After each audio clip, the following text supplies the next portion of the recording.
story of wholeness is emerging. Explore it at newstoryofwholeness.com. It's a real pleasure to welcome today's speaker, Sean Esbjörn-Hargens. Sean is a longtime dear friend of mine, collaborator, and really one of the pioneering figures in the development of integrative metatheory over the past 2 decades. And, I would argue one of the key figures in that. Long before it became common to place multiple big picture frameworks into dialogue, Sean helped articulate the vision for what we might now call an archdisciplinarity or a meta-integral inquiry, bringing diverse meta-theoretical traditions into rigorous conversation. And many of us trace that lineage back to the 2010 Integral Theory Conference, which Sean organized and which he introduced many of us to critical realism, including me, which was a pivotal moment in my life. So he introduced me to critical realism and set this vision in motion.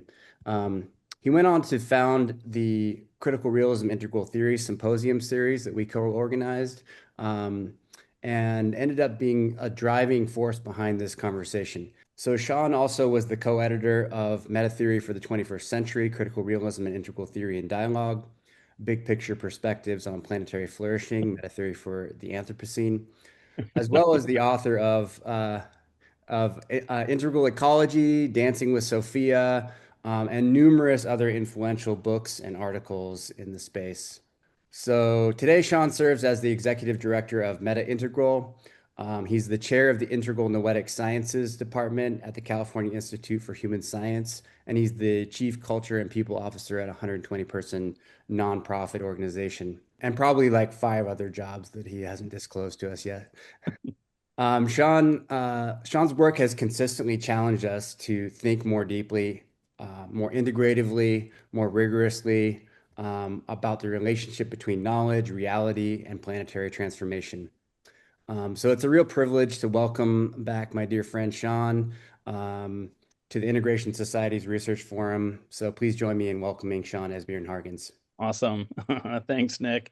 Great to be here.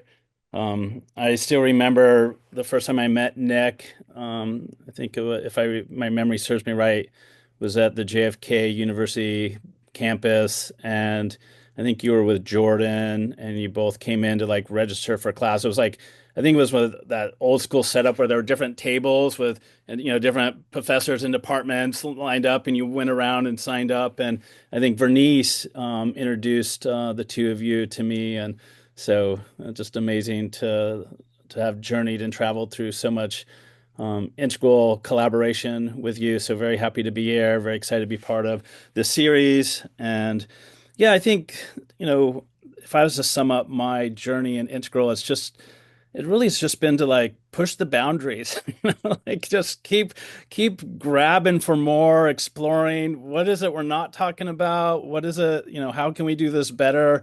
What does it look like? How do we apply this? Like, I've kind of had a very loving, take no prisoner approach. So my hope is that today can just be another iteration of that. And I'm really glad, Mark Edwards, that you're here. Mark and I had a great conversation, just last week, or was it earlier this week? Recently. and he was just so great. Like, he and I go way back, as you can imagine, to at least the 2008 Integral Theory Conference, if not maybe sooner. And we had just a great conversation around the challenges and limitations and some of his great points and critiques of, some of the arch theory stuff and even, my complex integral realism. And he, at this great moment in the conversation, he was like, yeah, and Sean, you're the worst culprit out of all of them. And I was like, oh my gosh, tell me. So we were just, exploring and I really was appreciating everything he said. So I'm hoping that, today can be an opportunity, Mark, for you and I just to continue some of that conversation and people to benefit, not just from kind of what I present, but also just to kind of look at some of the limits and challenges and blind spots of what I'm presenting. Because I think, to me, that's really where this all gets interesting. And it's fun to kind of circle back to complex integral realism, which is something that really emerged, and started to in 2010 Um, well, in 2008, I can't remember. It was the 2008 must have been the 2008 conference where Mark, you said, you're not integral if you don't know Bhaskar.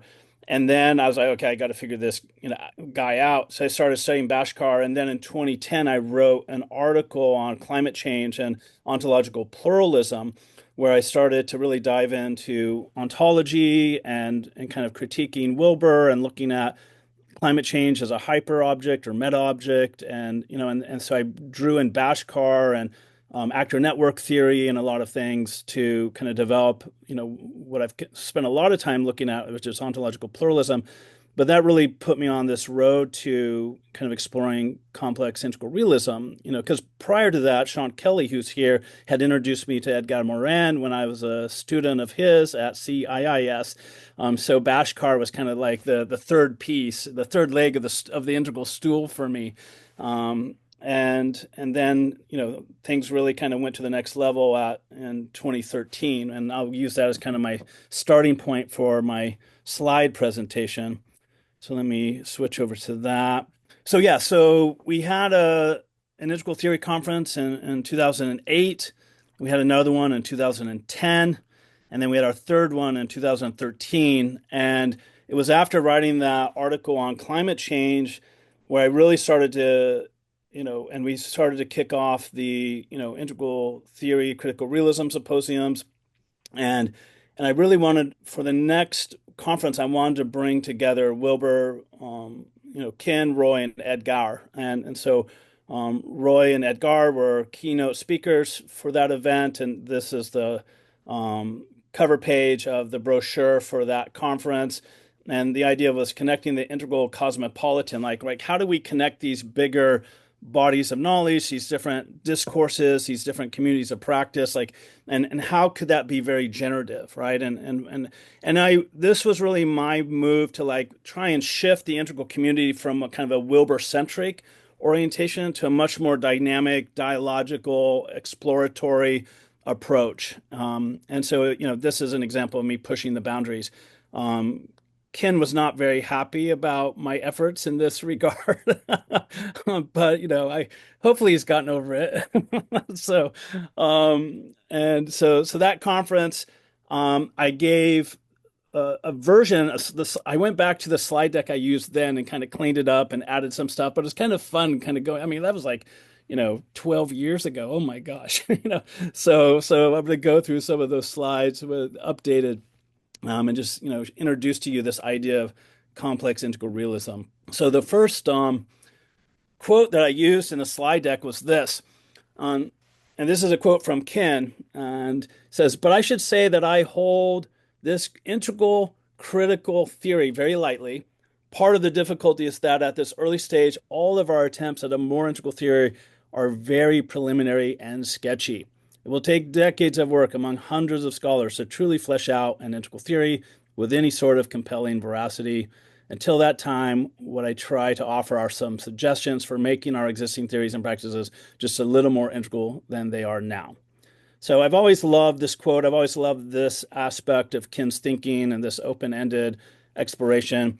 And then he also, in his collected works, had this to say: "On my tombstone, I really hope that someday they will write, 'He was true but partial.'"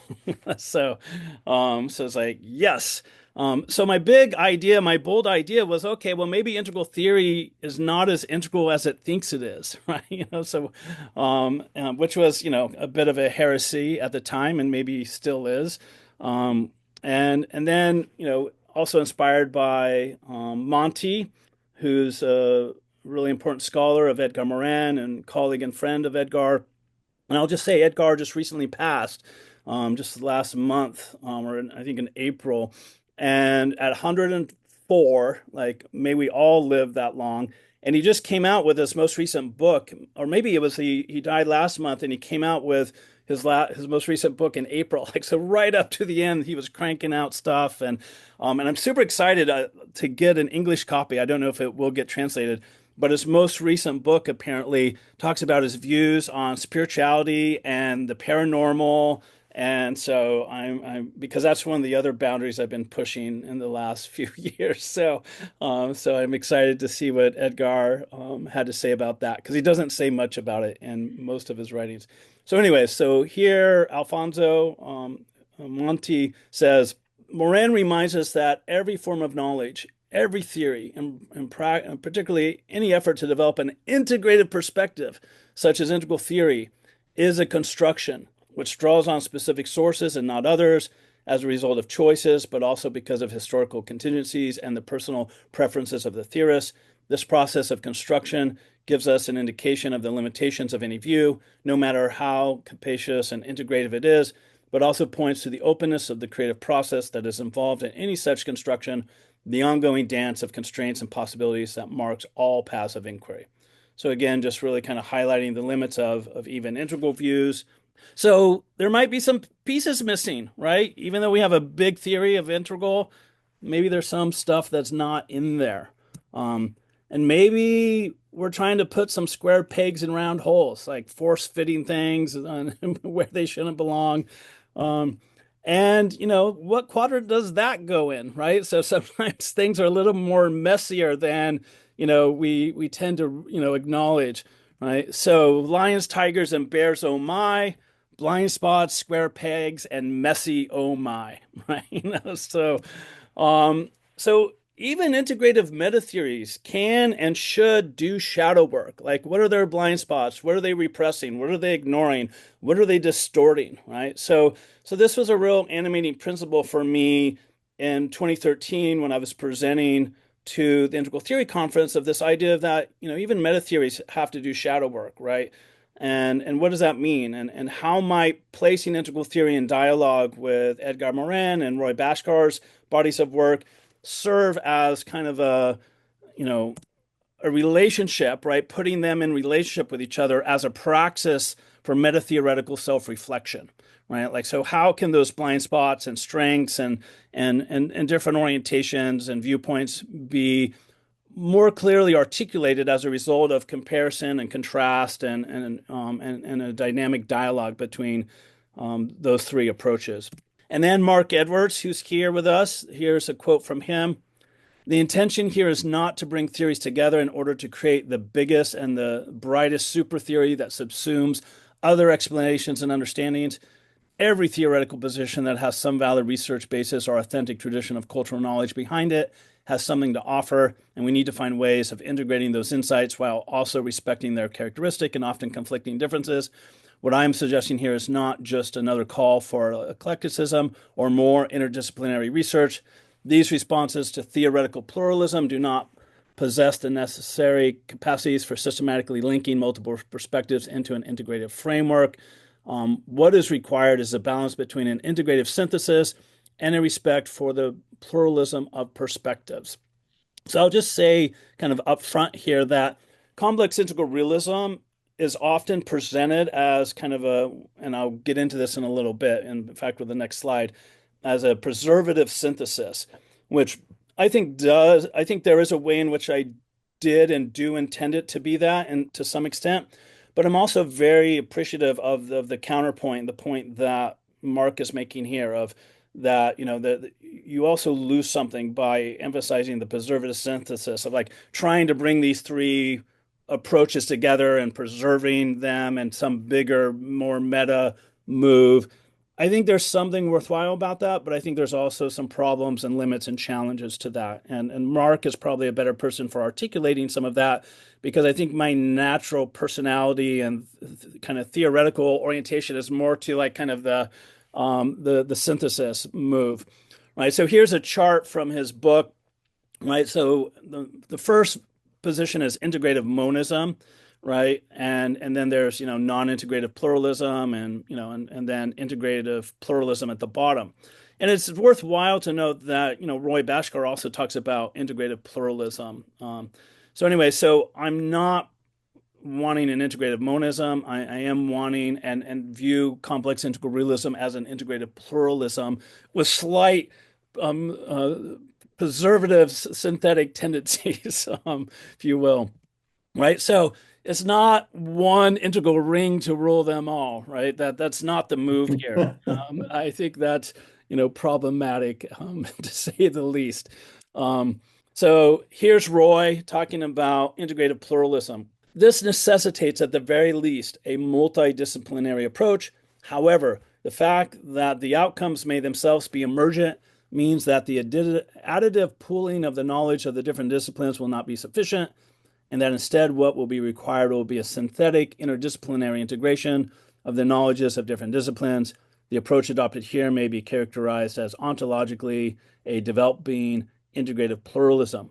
Epistemologically, for the successful pursuit of such interdisciplinary work, we need, in addition, both transdisciplinarity, involving the potential creative employment of models, analogies, and insights from a variety of different fields and disciplines, and cross-disciplinarity, involving the potential to emphasize with and understand and employ the concepts of disciplines and fields other than one's own, right? So just kind of underscoring much of what I've been saying. In our book, Metatheory for the 21st Century, Roy had presented this in a talk, and then we turned it into a chart, that kind of maps out the different chapters in the book and how they approach the possibility of a preservative synthesis or not. And here, complex integral realism is kind of slotted into the preservative synthesis slot, which understandably I can see why that would be the case, but I'm just wanting to highlight that I don't think that has to be the only way to understand CIR. Anyway, so there's, and then Nick's efforts at a critical realist integral theory is a non-preservative synthesis. And his chapter does a great job of comparing and contrasting the integral theory and critical realism and how they're kind of, you can't really fully synthesize them and preserve everything because there's just too many contradictions and differences that need to be engaged and honored. So anyway, so there's a spectrum of how we might think about bringing together multiple big pictures. And then here's a little diagram, right? So CIR, my version is framed here as, number one, where everything kind of nicely fits together, a very beautiful picture. Then Paul Marshall's version of CIR, kind of a little less, so and so forth. So where are the wild integrative metatheories? So what are we talking about? Who are the players in this dance? Right.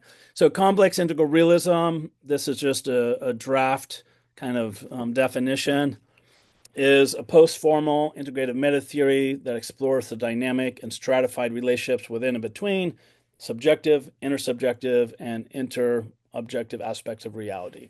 It's post-formal in the sense that it embraces paradox, symmetry, messiness, dialectics, and self-reflexivity within a metasystemic systems of systems context that embodies integrative pluralism opposed to integrative monism.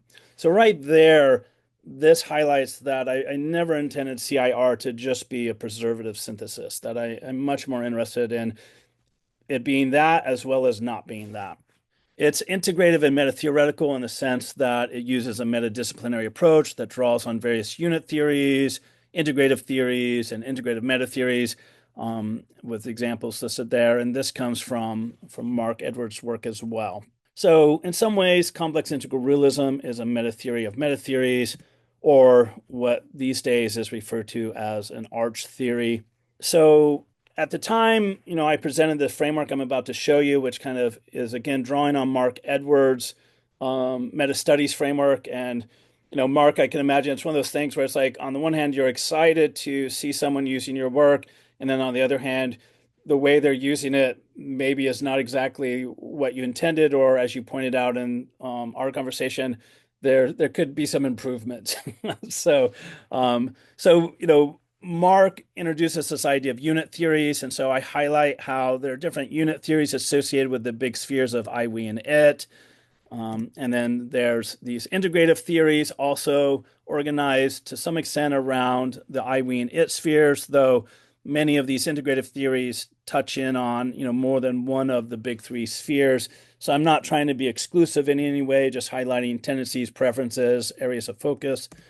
And then there are, at the next level, these integrative metatheories like integral theory, critical realism, and complex thought. Again, Wilber would probably, protest the idea of being exclusively identified with the I sphere, and others might, see the limits of me overly emphasizing Roy or Edgar's work being associated with the other spheres.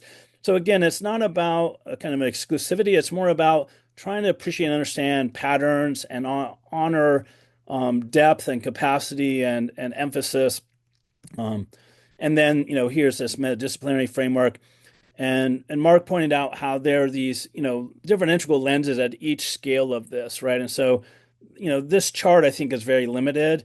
And in fact, I'm not even sure how I feel about this chart, other than it just serves to kind of highlight a more dynamic, kind of multidimensional set of feedback loops between all these different kind of, different types of theories. And, so looking at all those charts might make you feel crazy. I know it kind of makes me feel a little itchy under the collar. So who are the three meta kings, right? So here we have Edgar, who, as I mentioned, recently passed, Roy, who passed a decade ago, bless his heart, and Ken, who wonderfully is still with us, and surprisingly has grown a full head of hair in his later years. So go Ken, looking good. So complex integral realism, we take the complex out of complex thought, we take the integral out of integral theory, we take the realism out of critical realism. So that's how I ended up with the moniker of complex integral realism, highlighting that these three individuals and their respective theories and secondary literatures around them all are contributing to the space of complex integral realism. And, each of them has some real strengths, some of which are listed here. Complex thought brings in the complexity sciences, anthropology, complex epistemology, and transdisciplinarity. Integral theory has its aqua model and 5 elements, developmental psych, methodological pluralism, integral life practice, and non-duality. Critical realism brings in ontology, both natural and social ontologies, philosophy of science, social critique and activism, and the Eudemonian vision, right? All three of them bring a lot more than that, but that just kind of highlights some of the things that really stand out to me as to why they all need each other and why we need all three of them. So these three integrative or integral metatheories are singled out as primary contributors to complex integral realism for the following set of points. The founders of each of them are all contemporaries and began developing their respective approaches in the 70s. So their work has particular relevance to our global moment. They've all produced large bodies of work, written 20 to 60 books each, and a sizable secondary literature. I don't think this is true of any of the other kind of 15, big pictures that I'll show you on one of my final slides. So I think it's notable that these three individuals and their approaches still have, as far as I can tell, the largest bodies of written material and applications. Applied across, and this is the third point here, across, dozens of fields. That can't be said for almost all the other so-called integral theories out there. Their metatheories, are being applied in, 35 plus disciplines. I feel that each of them have kind of developed a view that specializes in one of the three value spheres while having kind of a complementary secondary and tertiary strength, which I'll show you a chart that illustrates my view of that. And they all, touch in on the big three or the four quadrants, and they all have a stratification view of reality. So in that sense, all three are all quadrant and all three are all level. Maybe not in the ways, that Wilber is, but nevertheless, they include those kinds of distinctions. They all highlight the irreducible nature of reality and provide a meta view. They have really powerful critiques of modernism and postmodernism, all three of them, and position themselves as something that comes after postmodernism. And they all emphasize a world-centric, plant-centric, or cosmic-centric view of awareness and action, right? So they're quite global in scope. And so for these reasons, I kind of pull on them to see what happens when we place them in dialogue. So again, this is an oversimplification, and I can imagine lots of critiques of it, but it just highlights that, I think Wilber's strength is primarily in consciousness and secondarily in kind of integral philosophy. And then Bhaskar strength, I think, is primarily in critical philosophy and secondarily in ontology or realism. People could argue the opposite, that Bhaskar's strength is ontology, but I think a lot of his views of ontology come out of critical philosophy. And then Morin, I think you can make the case that one of his real strengths is complexity sciences, and then how that links to self-reflection and epistemology. So when you kind of line up these primary, secondary, tertiary strengths, even though I would be very cautious to kind of, reify this particular patterning I'm highlighting, I think you see a very dynamic complementarity between these three approaches, right? That I think invites us into deeper consideration. All three of them, to use Mark Edwards's notion of a lens, they all use the, quadrant lens, and this just gives examples and quotes. So since quadrants was so foundational to Wilber, my point here was to highlight that these other two approaches also have, particularly Bhaskar's, forward planner social being, has an interesting version of it. And then Morin in a number of places also essentially has it in a recursive model. So this is just to highlight that how a lens like quadrants can show up in different ways. And I think one thing that Mark Edwards has really highlighted is the importance of the lenses as like kind of a looking at what are the different lenses that different integrative metatheories use and which ones do they not use, right? And so I think that's a very important thing for us as scholar practitioners to keep working with. And then, I have this chart at the back of chapter 3 and, this book that just kind of shows, again, kind of the complementarity and the slight differences and overlap between these three approaches across many different fields. And again, with any kind of chart like this, it's as problematic as it is useful. So hopefully in this moment, you're appreciating the usefulness, but I'm happy to hear the critiques. But again, I think it just underscores that these three approaches should be in dialogue. We should be studying and learning from all of them and engaging them because they're going to help us see the shadow side and blind spots of each of them. So anyways, and the fact that there's like 3 slides of this, just shows like the many different ways they can be compared and contrasted. So key features of complex integral realism. So first, it's integrative. It's maximally inclusive and non-reductionistic, respecting and dialoguing with reality openly, attempting to capture it in its full complexity and multidimensionality. Second, it defends the subject and agent's relative autonomy against the reductionism and even erasure of both that occurs within a modern and postmodern context, and retain, amplify, and refine modernity's stress on individual freedom, flourishing, and dignity via dialectical universality and unitus multiplex that embraces both particular singularity and uniqueness and universal commonality.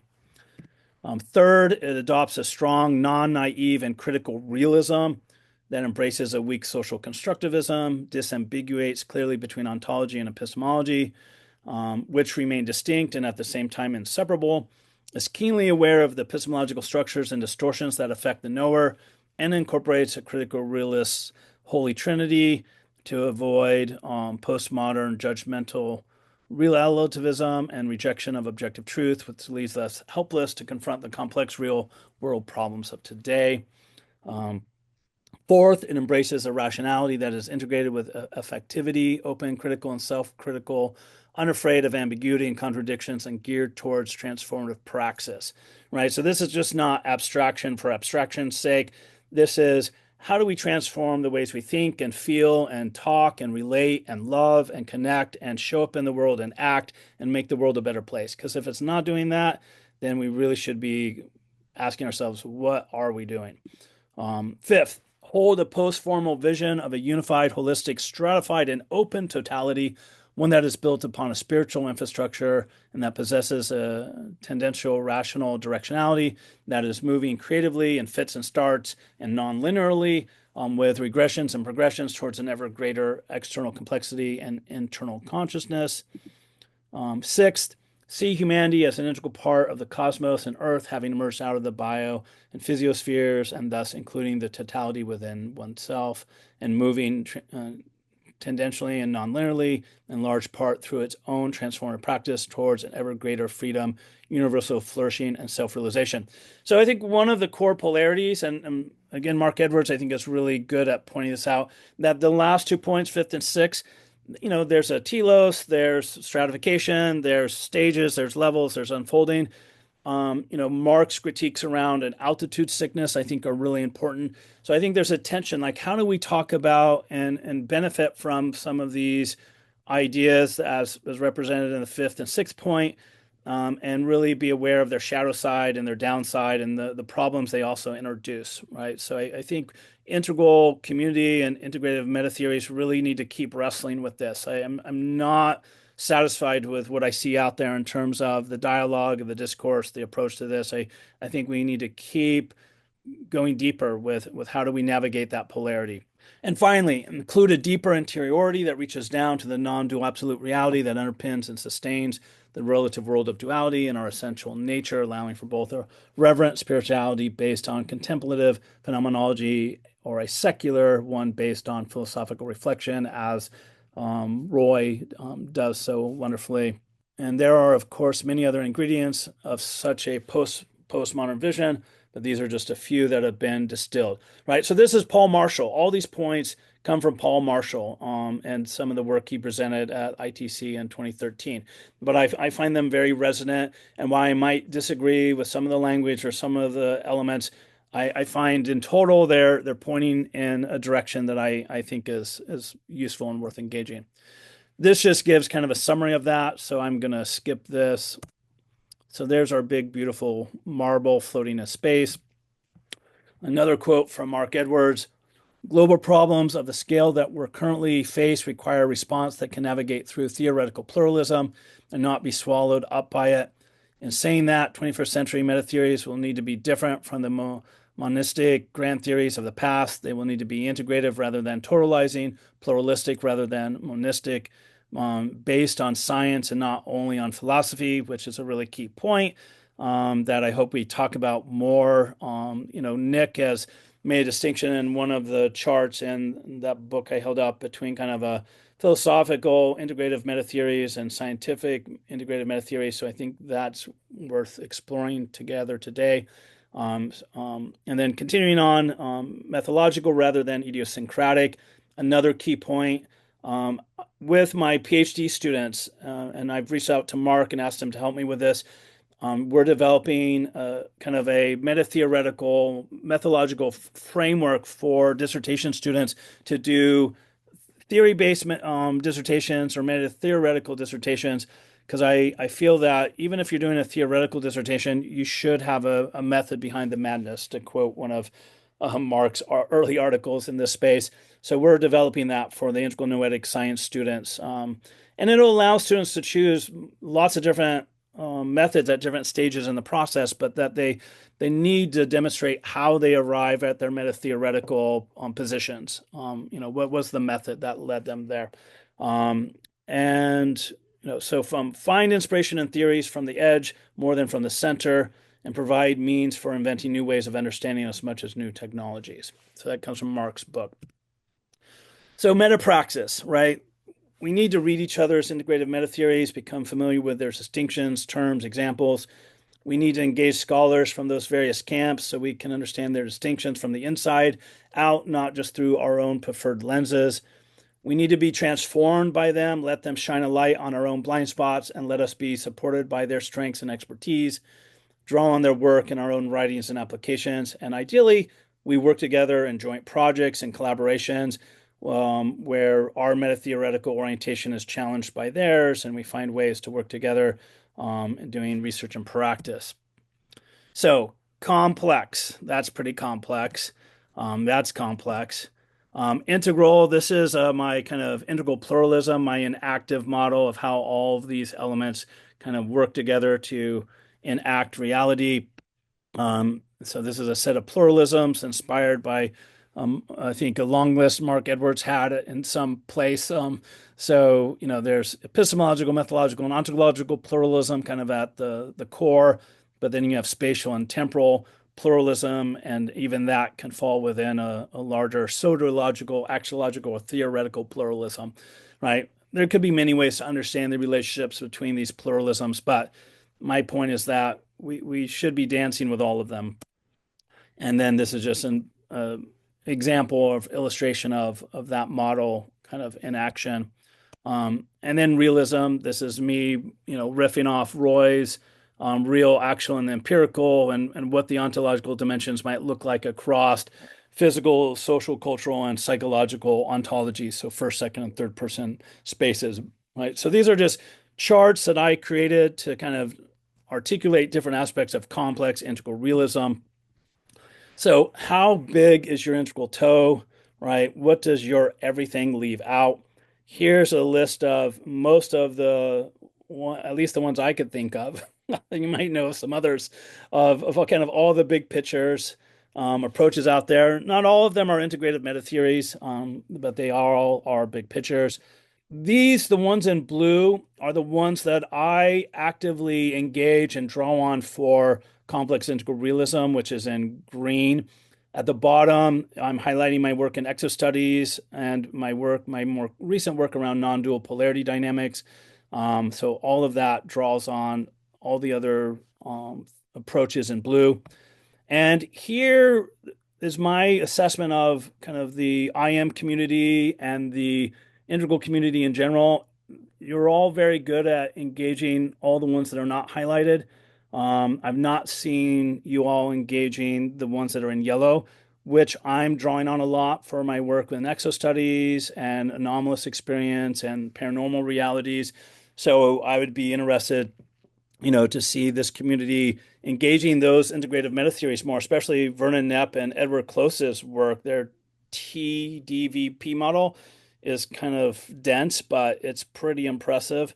But anyway, so what does your everything leave out? Okay, I think that's it. So thanks for hanging in there for that. It looks like we have a good chunk of time for discussion, critique, conversation, connecting heart to heart, and hopefully expanding our minds in ways that are useful. So Nick, how do things work now? Do you facilitate, or we just have a general discussion, or what works best in your experience? Yeah, that's usually the default, but happy for you to just kind of, steer the show here. Okay. All right. Well, Mark, I invoked your name many times, maybe appropriately, maybe inappropriately. So I want to at least give you the first opportunity to kind of clear your name in any way you want and add any thoughts or reflections on everything I just said. Sean, thanks very much for the presentation and just appreciating a fellow traveler over the years, just looking back on the span of your work and, the scope of the ideas. Can I also send a shout out in the sort of mapping the trajectory of seminal sort of events? Yeah. Could I put in, which I think is actually, for me, it's the key event. Mm-hmm. And I suggest it's sort of a really important sort of point in your development as well, was the Research Across Boundaries conference in Luxembourg in 2010. And I know, Nick, I think you were there too, were you? Yeah. Yeah. So this is where you actually met Bhaskar, I think, for the first time. And I want to just acknowledge the work of Marcus Maltz in this, because Marcus, he did his PhD and so forth in the metatheory field, where he tracked all these different lineages of integral. Yeah. And through Marcus, I really switched on to the work of Pitram Sorokin, who probably is the most important metatheorist and integral metatheorist, because he specifically used that term of the 20th century. And his work, I've been going back over his work more recently, and it really is a huge contribution that he made. So I want to send out a shout out to Marcus, who actually, in using his PhD, he went into this metapraxis field, right? Mm-hmm. So Marcus worked very, very closely over the decades. So he never went into academia. He went into the practice field of transformation, of integrating different ideas within communities, and has been a key player in the European Parliament and the European sector in Luxembourg and Belgium and these places, and has worked in very important projects on that meta-praxis. So it would be wonderful if the Institute for Applied Metatheory actually got in touch with Marcus and drew on his knowledge and experience as a meta practitioner, as a fair dinkum, groundbreaking meta practitioner, because he would have some insights about all of that, which I think IAM desperately needs, to be honest, from that practice point of view. In terms of thoughts and so forth, I'm a scientist, I'm not a philosopher. And I think one of the points he mentioned was that perhaps philosophy has been a highlight, or philosophical kind of synthesis of systems building and so forth, whereas scientists like to stay close to our data. And this is why I've never been particularly fond of notions of integrative metatheory or metatheory 2.0 or arch theory, because I think that those building up those towers, as you did with your beautiful complex integral realism, I see them as basically as towers of Babel, which are drawing us away from some of the core work that needs to be done, to be honest.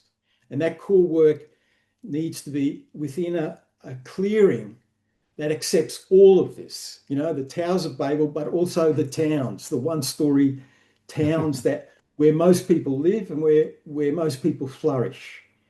And I think just looking at metatheory as this ongoing, integrative block building stuff does not do justice to the actual core metatheoretical work, which stays close to its data. That is the unit theories on which any metatheory is built, because all metatheories are integrative. There is no such thing as a metatheory and then an integrative metatheory. Maybe there is in terms of, tower building, but in terms of the scientific work, it's all metatheory is integrated. And what I would like to just emphasize, I'd be interested to see what people's views are here, is that all perspectives are not only true and partial, but they're also false and partial, right? And when we build these towers of Babel, where we just, the philosophical instinct to integrate, it gets, takes hold of the whole enterprise, what we're doing is building the falseness upon the falseness. And those towers will fall because the foundations have not been set properly. We have not scientifically tested and validated and explored each of these elements that actually go into building up these bigger metatheoretical pictures. And so I'd like to hear people's views about that and about how it might be done. And we're talking science here. I'm not talking philosophy. I don't know too much about philosophy. I don't try to solve the big philosophical problems. What I'm interested in is checking out what the core lenses are in which ideologies are built out of these things, and then they're enacted in the world. And the falseness and the trueness and the partialness is all enacted in bricks and mortar in the worlds we live in. So getting that stuff right is what I'm interested in, and where I see the real contribution of scientific metatheory needs to contribute to this stuff. Because if we just do philosophy, it's not going to work. Philosophy needs a separate stream of scientific metatheorizing for the two approaches. And I don't think integrating science and philosophy works. I think that's another sort of example where the systematic sort of integrative instinct takes hold. I think we need to keep them as two separate disciplines, which I guess dialectically create something new out of their separate, distinct interaction. So a few thoughts there. But thank you so much for the presentation. And for the collegial stuff over the years, I've got a chance to say that, so thank you. Well, I so appreciate everything you've just highlighted, and glad to kind of have that captured in this recording. So really great to have all of that. Sean, Kelly, I would love to hear from you. I mean, Morin has been such an important figure for you and your work, and so just love to hear your thoughts on Morin and his legacy, and just your sense of this project, that's being presented today, and kind of where you think it works, where you think it doesn't work, and just any kind of thoughts that you might want to share with us. Well, thank you, Sean. Excuse me. Wow. Well, I'll be saying maybe a longer version in when I have my turn in a few weeks. But let me see. Geez. Well, just one little thing. In my dissertation, which was published as a book in 1992, but writing in 1988, in the conclusion of my dissertation on Hegel and Jung, I pointed to three figures that were continuing this Hegelian project, broadly conceived. Ken Wilber, David Bohm, and Edgar Morin.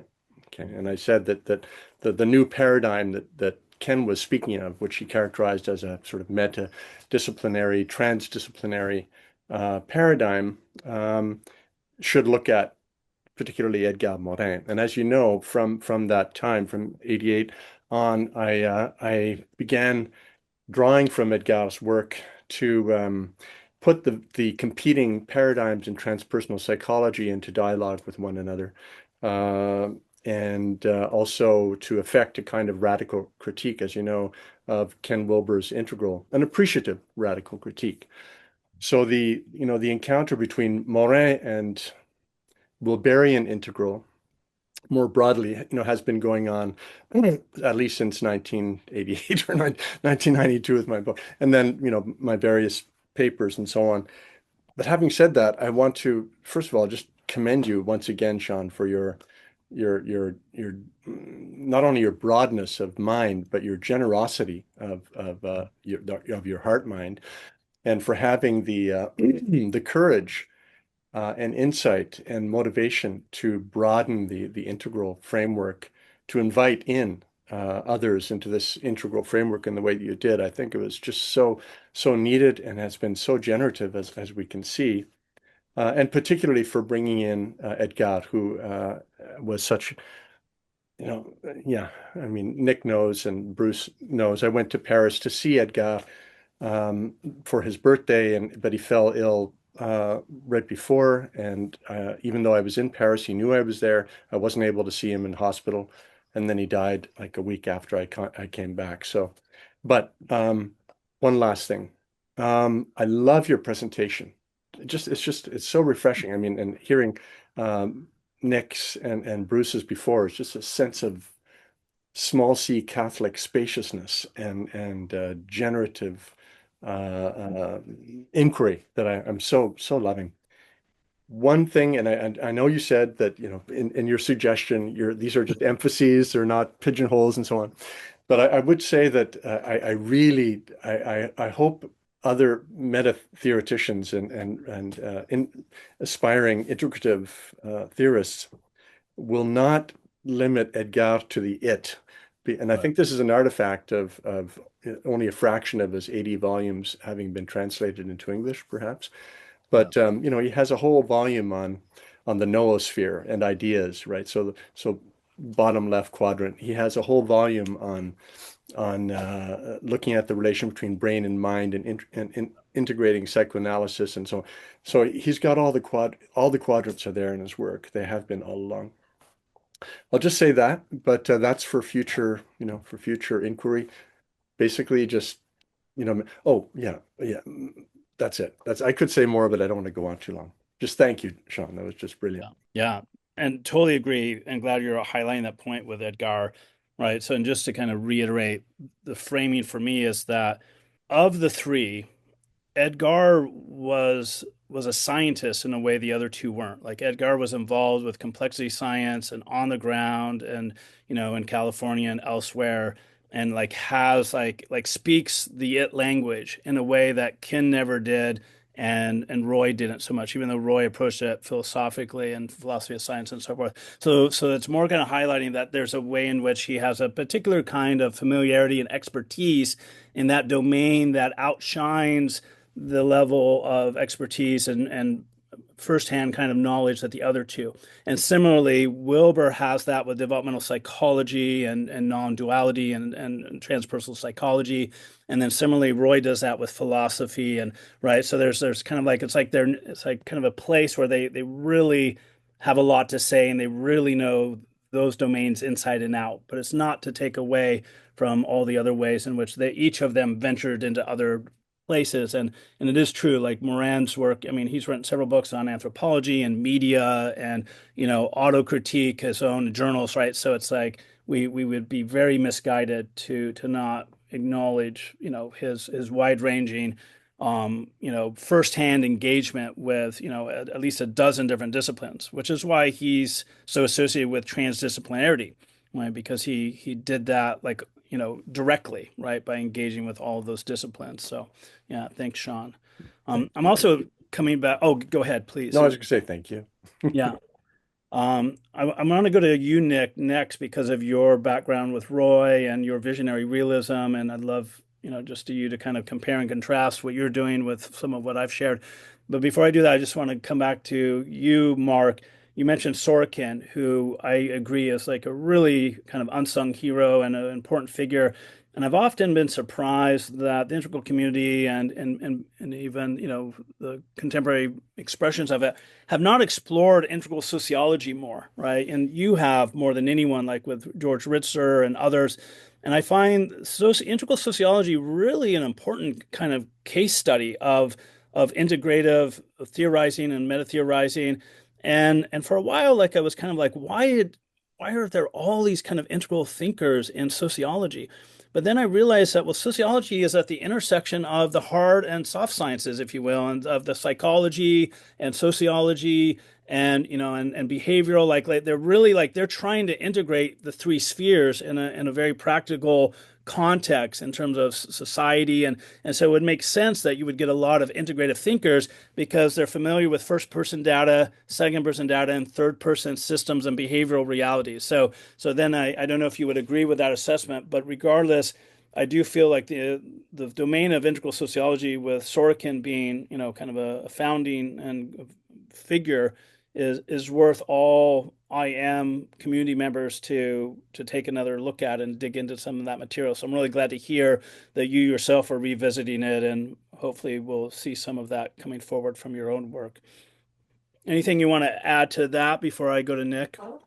Yes, look, I think that's very true. Sociology is crucial, and George Ritzer was a big inspiration to me, and has been for decades. So I encourage everyone to look at George Ritzer's work. He really is a seminal figure in the development of metatheory as a scientific discipline. I think the other reason, Sean, why sociology is such a crucial discipline is because it has to deal with the issue of agency and structure, and of agency and communion, and of multi-level. How does the individual relate to the collective? And this is the tension of that, which psychology doesn't really have to deal with if it doesn't want to.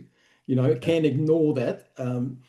But sociology, you can't, because you obviously have people in sociological sort of situations, in groups, and in different sizes of groups, of course. And it's because of that reason that it has to be meta-theoretical. It has to shift across different theories of the relationship, micro macro theories of interpersonal and of relationality, which really does not fit well within the quadrants sort of schema. And so Wilber worked very much in terms of individual psychological development. He did write books on collective development, and did write books on sociology, but but you won't find many sociologists in those books. I think yeah, there could be lots said there, but totally agree with your judgment there that sociology is a really crucial discipline. Great. Yeah. And you articulated that well. I'm glad you did, because the agency and structure polarity, I think, is a key driver. So well said. Nick, visionary realism, Roy, IAM project, like thoughts on some of the things Mark has said, or, I mean, I know there's been other sessions where some of these things maybe have been touched in greater depth, but yeah, just curious in the moment, kind of what comes to your heart mind. Yeah, thanks so much, Sean, for this beautiful presentation. Yeah, I absolutely loved it and just love the work that you have been doing for so many years. Yeah, I mean, I have a lot, there's a lot that Mark's comments stir up, and I would love to, deep dive that at some point. Yeah, I mean, I think when we have a kind of a critical realist backdrop, a neo-realist backdrop, and then we attempt to kind of like lay out these broad strokes. I mean, for me, there is a real sense of more of reality is being honored and included and in some sense integrated, and that feels empowering and helpful. I think there can be concerns about, is the unit level data that we're building off of, in this case, maybe three units, three orders down. Is that valid, or are there kind of demi-realities that, and I do think that's a valid concern, the idea that we could be sort of stacking demi-realities. And that's part of the issue. That's not entirely the issue with preservative versus non-preservative synthesis, but it's one of the elements. And I think it's also part of why some kind of neo-realist framework is indispensable, because otherwise you just have incommensurable paradigms stacking on incommensurable paradigms, and there's not even a way to start to deploy some kind of judgmental rationality to adjudicate and say, no, this aspect of this theory is maybe not really grounded in reality, and there's category errors or it's whatever is involved there. So I think there's a lot of deep issues there, but I appreciated hearing this again many years after it was developed, and it was interesting to notice kind of yes, what I felt like was, you emphasizing kind of more of the kind of, I don't know, a bit more of a tentative energy, more provisional energy, a more kind of nuanced and yeah, there's more kind of asterisks is thrown in there, and I appreciated that sensibility very much, and and also the ways that maybe we've overly pigeonholed complex integral realism as a preservative synthesis, and that maybe that's not entirely a valid way of thinking about it. Um, I am curious, like, I mean, I think one of the emphases in the idea of preservative synthesis is like to really not gloss over contradictions, Yeah. but to really take them seriously and say, um, well, until we've kind of worked these things out, we can't really arrive at some sort of synthesis that we're going to hold in any kind of serious way. We can kind of do the Paul Marshall move, which is sort of like, well, there's the possibility of synthesis here, or these are interesting frameworks that are potentially complementary. But you kind of have to drill into the nitty gritty, and then when you find the contradictions, you have to really take them seriously. So I'm curious, like how your thinking, like what's the edge of your thinking around some of the core contradictions that like were highlighted in some of the dialogues with the critical realists, and that visionary realism kind of drew out more in terms of like the epistemic fallacy. And I know we've talked about this over the years, but it's been a minute. So I'm curious about like, you have seemed to have this intuition of wanting to sort of preserve this idea of enactment. And whereas I think my inclination has been more that the idea of enactment itself, as far as it's been formulated, that I've seen, seems to be intrinsically mired in a kind of performative self-contradiction, a kind of epistemic fallacy or correlationism. So I'm just curious, like where the edge of your thinking is with that, and how you simultaneously kind of want to subscribe to like a neo-realism, critical realism, complex integral realism, and also preserve this notion of enactment. Yeah, so just to back up a bit, like, yeah, I think the way I intended complex integral realism initially, but I think I did tend to emphasize the preservative synthesis potential of it. I think it's always has been, but I'm emphasizing it more now, and today you saw that I'm most interested in the generative metatheoretical space that emerges when these three, or additional big picture approaches are brought into deep engagement with each other, right? So for me, like complex integral realism is more like that that horizon of possibility of like what can we see, what can we see better, what can we learn about ourselves and the world we're in by placing these three giant integral theories like in deep dialogue with each other. Like to me that's what's most interesting, opposed to any kind of project to like have it all slot in and fit together in some kind of sexy way, though I do love that project as well. So I'll keep working on that in some ways. But yeah, I think one of the core issues around enactment and realism, and I've done a deep dive since 2020 on anomalous realities, the UAP phenomenon, out of body experiences, working with subtle energies, like that's been kind of the primary in non-duality, and the cities and superpowers that emerge in human beings as they purify their awareness and their embodiment.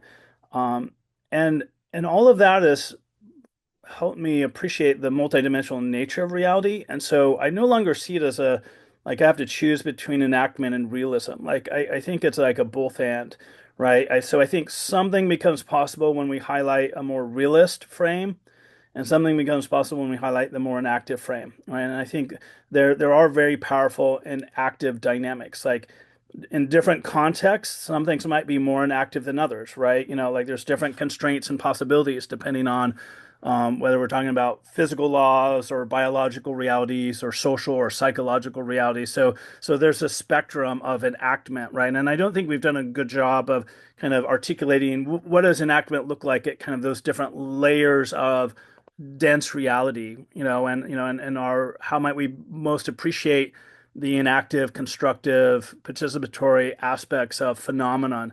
I mean, obviously, in the paranormal, anomalous, and noetic spaces is highly inactive, right? Like there's a very profound participatory way of understanding and experiencing and navigating all of that. Like when you're talking about, social systems and biological realities and physical laws, like not so much, but I even there, like I'm intrigued by some of the work Jeff Kripal has done and some of the ways where he's suggesting that even physical laws are, potentially have changed in different cultural contexts, right? And so, I mean, the face of that seems like ludicrous, but when you see how he presents it, and when you study these realities and these phenomenon, like even like with like people levitating. I mean, there's such profound evidence that, different saints levitated and levitated a lot. And then we have to ask, well, we don't see a lot of that happening now, right? So were there ways in which that physically was more possible in other cultural contexts, right? And like, what is the relationship between kind of large scale worldviews and beliefs and assumptions, and like how does that feed in? So I think you know, there's some good tensions there to keep kind of bouncing around.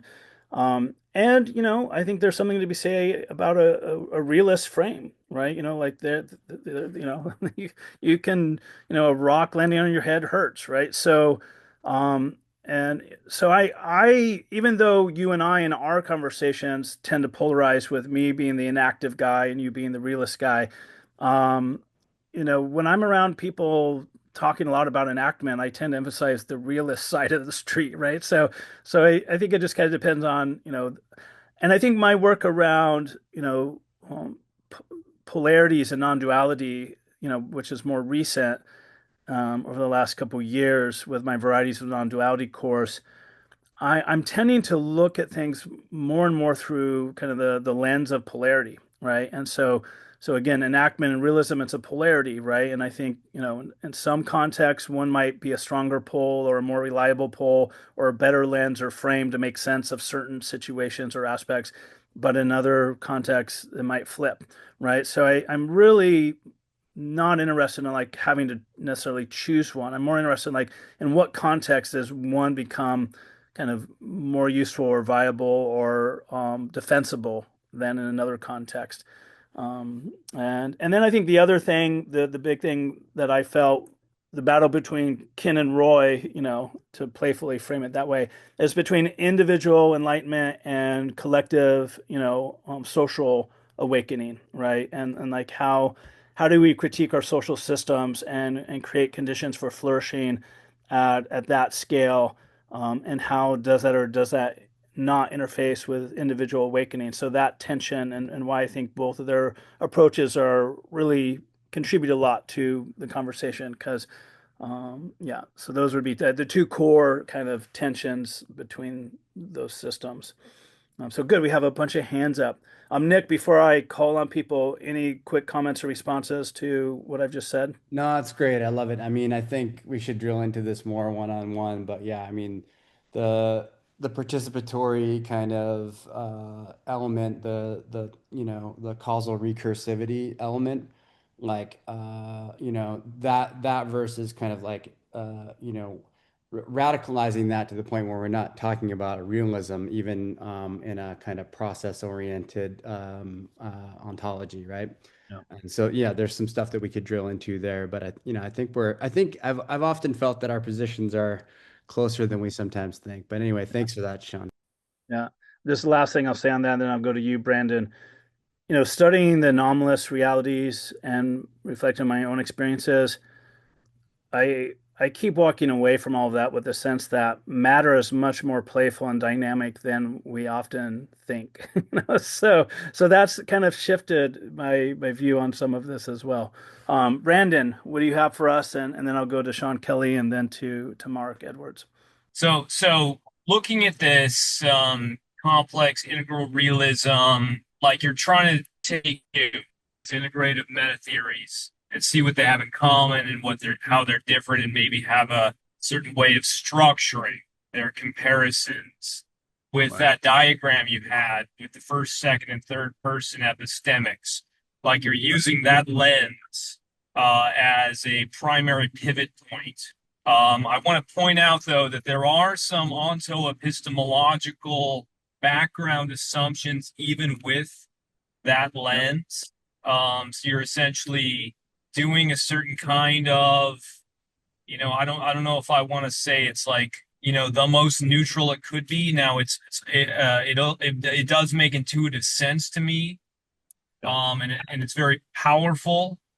There are, though, different possible ways of enumerating the onto epistemological frames and the person perspectives.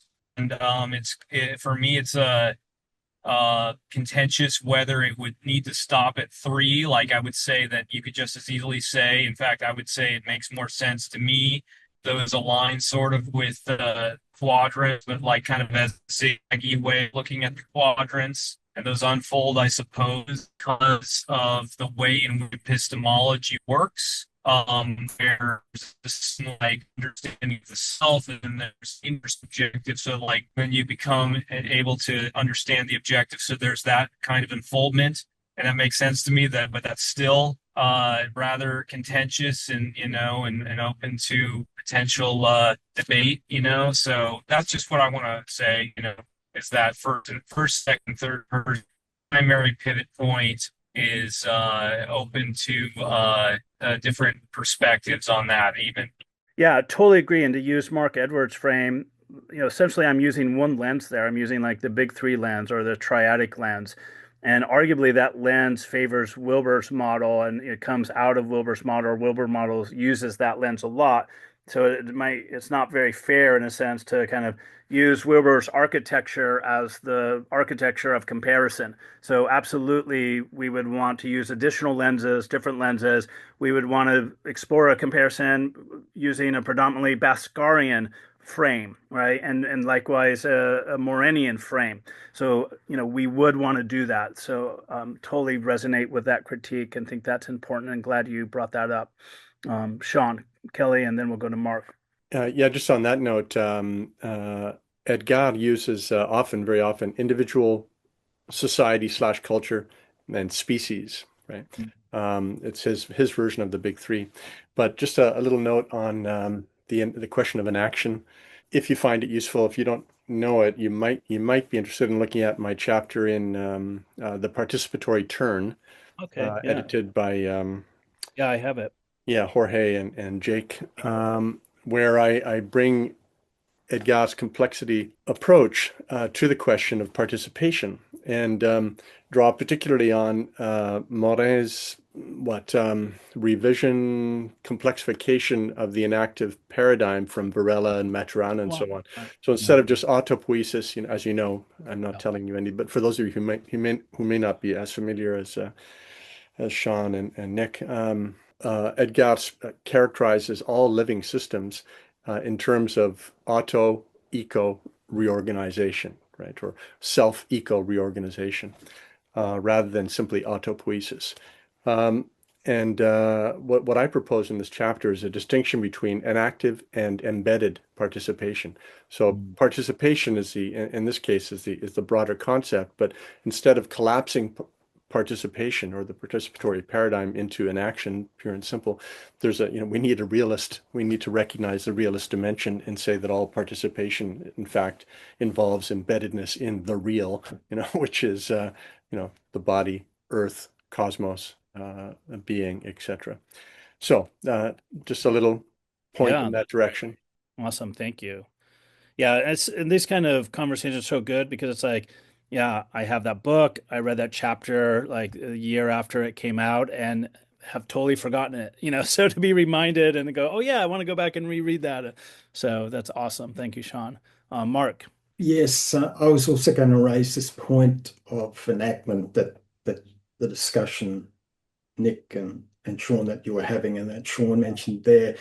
And just to say that, enactment we don't need to invoke some sort of telepathy or something, or some, the relationship between a person and a mountain, for example, is the object of the mountain is obviously something that's real in terms of an objective reality.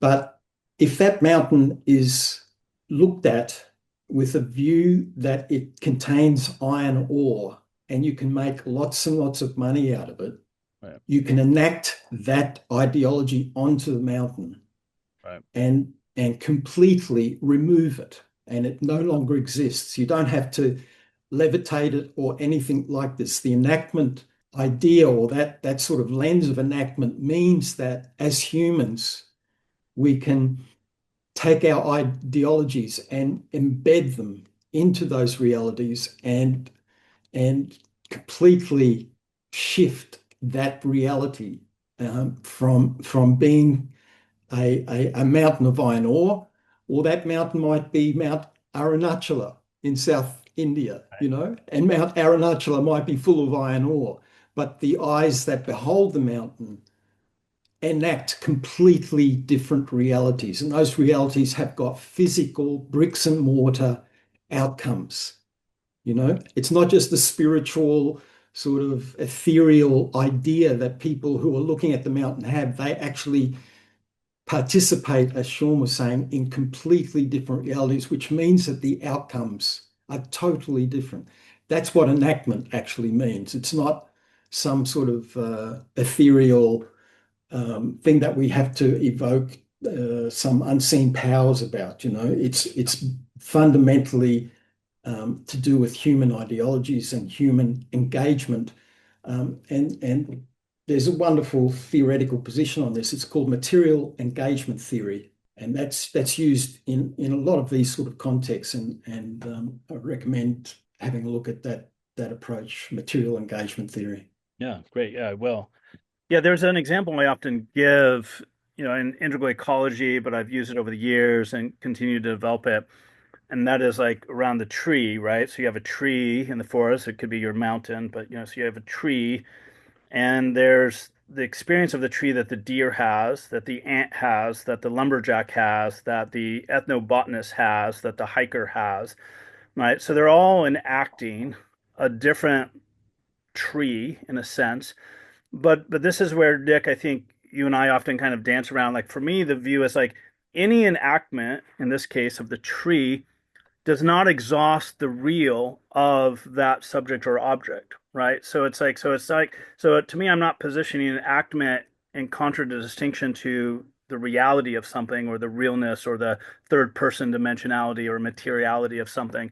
But it is that for me, it's like when you look at those different enactments of the tree, those six, ant, bird, deer, three different human beings with different worldviews that literally see something different in a sense, right?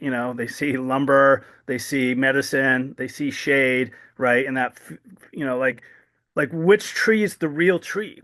Like which one's more real than the other? Like we make this mistake of usually picking one of those enactments and claiming that's the real enactment. Like that's what reality is. It's that, right? And so for me, an enactment and using enactment in these contexts is highlighting that there's a plurality of enactments depending on vantage point and background and various conscious and unconscious conditions and contributing variables. So there's a dynamism of how phenomena gets disclosed in our encounter with it. So we have to be thoughtful and careful to not reify any one of those enactments as the thing in itself.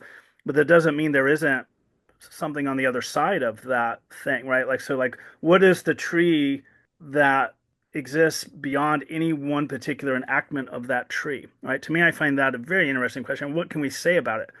Kant would say you can't say anything about it. I would say we can say a lot about it, but that's kind of the inquiry. Like, what can we say about that tree that exists beyond any singular enactment of it, right? So to me, that's kind of trying to like have my realist cake and eat it too with my enactment pie, or it's like there is I think an important relationship between the two. So I try not to like put them at odds with each other, like I have to choose one or the other. It's more of like what's the relationship between a realist understanding and an active understanding, and how might they kind of sit together in various ways.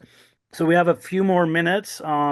Anyone else that hasn't shared? Laura, Lynn, David, Brendan, would love to weave your voices in here in the final stretch if there's anything you want to share or ask.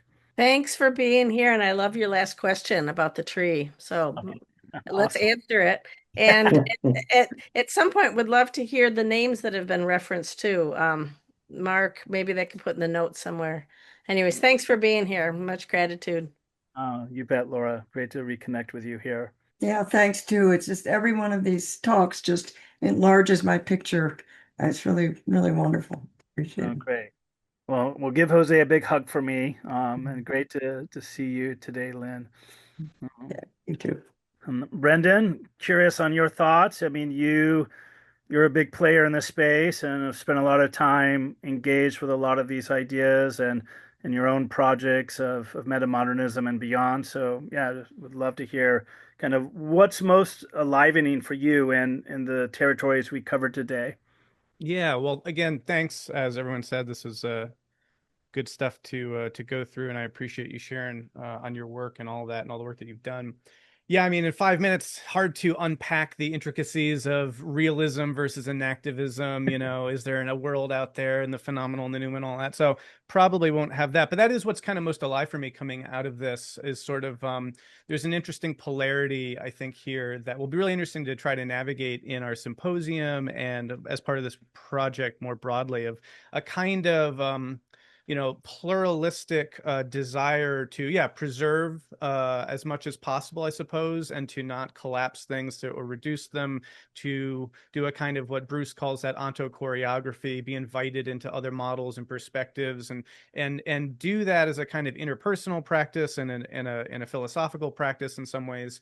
And that has immense value. And then there's this other polarity of like, if reality is a thing and there's like a oneness to it, a unifiedness to it, and it exists, then, you know, the attempt to do these synthetic approaches is a different sort of effort that is trying to be better at our relationship to reality, of trying to be in more expansive modes of disclosure, right, where we're engaging more of reality, where we're not stuck in the kinds of demi-realities that are possible.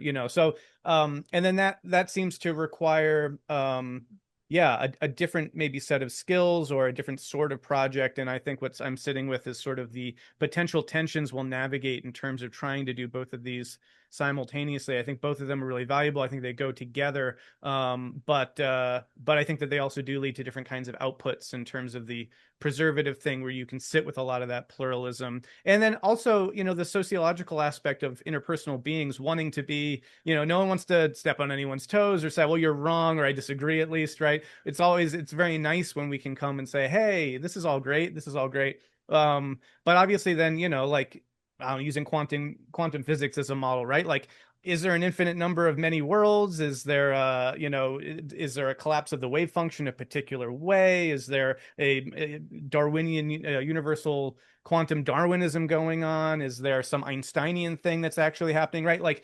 actually what's happening is we've got these models that we're trying to account for phenomena, and kind of to Nick's point, right? Like, there are contradictions. They can't all be right. Now, you can do a kind of pluralistic move and try to enter into each of those, and you can expand your mind that way. You can deepen relationships with people, and all that is incredibly valuable.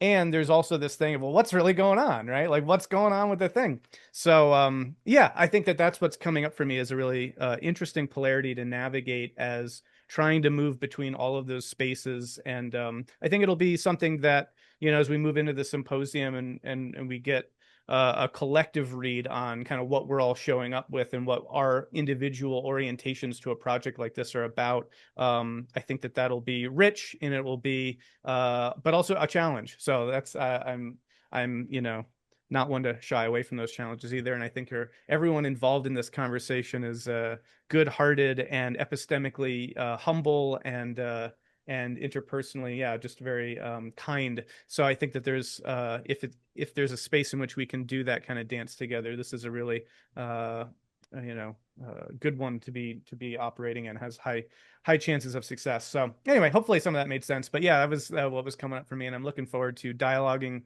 more with you and all this and everyone else as we move into that space. And maybe the last thing I'll say about that is just you know, talking with Bruce and Rob and other folks as we've been trying to organize this symposium and lead up to it. One of the clarifying things has been, you know, like, what are we trying to do here? Because there are multiple ways you can go at a project like this. And broadly speaking, you could frame that as sort of more preservative or non-preservative kinds of synthesis and different kinds of things. So it's been fun getting greater clarity on that, surfacing more of those different positions and possibilities. And I think my major takeaway going into this, going forward, is that it's going to be a both and. It's going to be both of these things happening in tandem with each other. And I think that will be enriching, hopefully for everyone, depending on whatever their orientation is to that.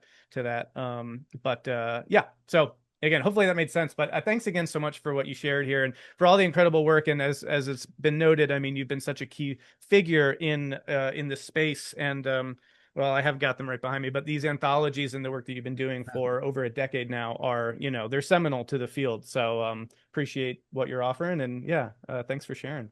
Great, thanks, Brendan. Yeah, and thanks everyone. We're at the completion moment. So Nick, thanks for the invitation, and Nick and Brendan and Brandon, both of you, all of you involved with IAM, and yeah, just it's so great that there's a space that's showcasing, you know, so many of us who are even here right now with our respective experiences and theories and approaches.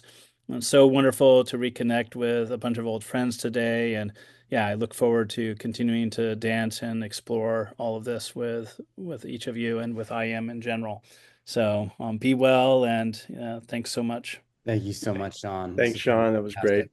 Yeah. Thanks, everyone. Good to see you.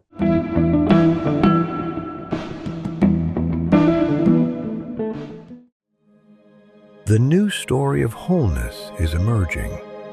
Explore it at newstoryofwholeness.com.